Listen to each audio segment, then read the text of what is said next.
Hey guys, thanks for watching. In this video, I'm going to talk about that question everybody has when they start trading. How much money do I need to start trading with? I always say that it's not so much the amount of money that you start with, and you should never be too obsessed with getting quick gains. It's all about being consistent and making consistent 10-20% every month, I would say. Initially, if you draw a trading curve of your performance, it's quite flat, but once you develop a really good strategy and with an algorithm and good risk management, your trading curve increases slowly and then it goes exponentially increasing and through the roof. I drew this table just to illustrate my opinion on the subject. I personally believe that there's actually 5 to 6 levels of capital growth in trading. I would say the first stage is an $1,000 account. So this is our first $1,000 in trading. We get really excited. We've got some money in our trading account, and $1,000 should be not too difficult for most people to get. It might be the case if you have to work some kind of part-time job or give up lifestyle changes.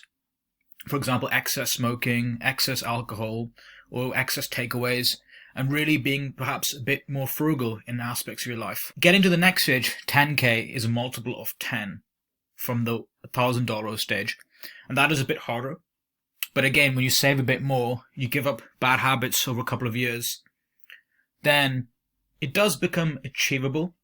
It's not easy, but it is doable. And when you get to 10K, I believe that this is a really big milestone, and you should probably treat yourself in some way, because it's hard. And at 10K, trading becomes more of a business, I would say. The gains become a lot more interesting.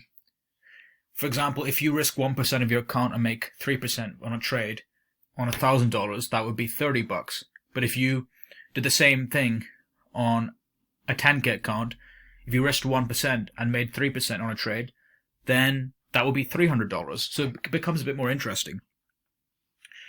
Getting from 10K to 50K is also quite a hard stage. And once you get to that stage, the results become more exponential, and the results and just the gains become a bit more interesting as well. And again, getting from 10K to 50K means that you really have a system and you just need to stick to it, really. And by this point, you're a veteran in trading, I would say, because you have some kind of system which has got you from 1,000 to 10,000, and then from 10,000 to 50K. And then getting from 50K to 100K is a multiple of 2. And a 100K account is still a business. The gains are really interesting because if you make 3% on a trade, that's 3K. I would say getting from 100K to 500K is one of the hardest stages because it's a multiple of 5, but also you're at the stage where, okay, when you make losses, you're at the stage where if you are careless, you can actually move down a bracket, which can just destroy so much progress. But at the same time, you're so close to 500K. Once you get to 500K, that is, I would say, pro-level capital. But, anything, even 100K it's enough. And this is when it becomes more of a business. And getting from 500K to 1 million becomes a lot easier, because it's a multiple of 2 pretty much. And so ultimately, I believe that the goal for everyone should be to get to 500K, because it becomes a lot easier to get to the next stage. And I know this is quite arbitrary, this table, but I've kind of made it to help break it down. And this is the way I thought about things. Because when people set unrealistic goals, it's just, the result just feels unattainable. But in this case, I've broken it down. So kind of really structure yourself that way, I think. I think this helped me a bit. Realistically, there's no limit to how much you can make at trading. It's all the limit that you put on yourself, and also depends on your discipline as well. But it's important to backtest your strategy. And it's interesting, I always say many people are so prepared to work 10, 15 years to become a doctor or a lawyer. And people are willing to have a delayed sense of gratification, getting a stable paycheck at the end of the week for months and years on end.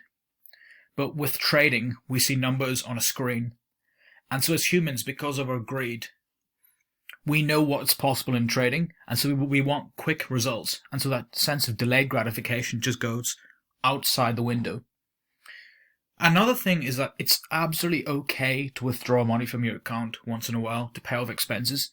Like, you don't have to keep everything in your account, but of course, ideally, you should keep the money within your trading account as it is, and try to make the account increase exponentially by compounding the gains.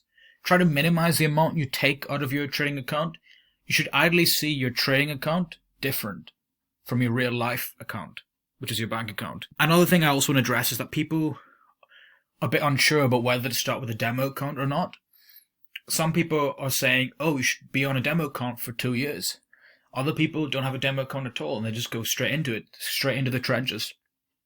Me personally, what I would say is, I would say go on a demo account maybe for a month or two to really get a feel for the trading exchange, a feel for leverage, margin, and familiarize yourself with the actual exchange. The issue with only trading with demo is that the psychology is a lot different to real life. In real life, you have to deal with emotions like greed, fear, and that mastering of emotions is actually one of the hardest parts of trading. And I feel that those emotions don't really come in demo account. And what I actually did was I pretended that the demo account was my actual hard-earned money, and so that helped as well. What I personally would say is, if you do a demo account for 1 or 2 months, there's no harm in opening a real live account and just funding it with a really small amount of money. Perhaps maybe $100, something that you feel if you'd lost it would not be the end of the world, but at the same time stimulating the real emotions of real life trading. So I just thought that's something else that might be worth doing. But I hope this video was helpful, guys. Thanks a lot for watching, and I'll catch you in a bit.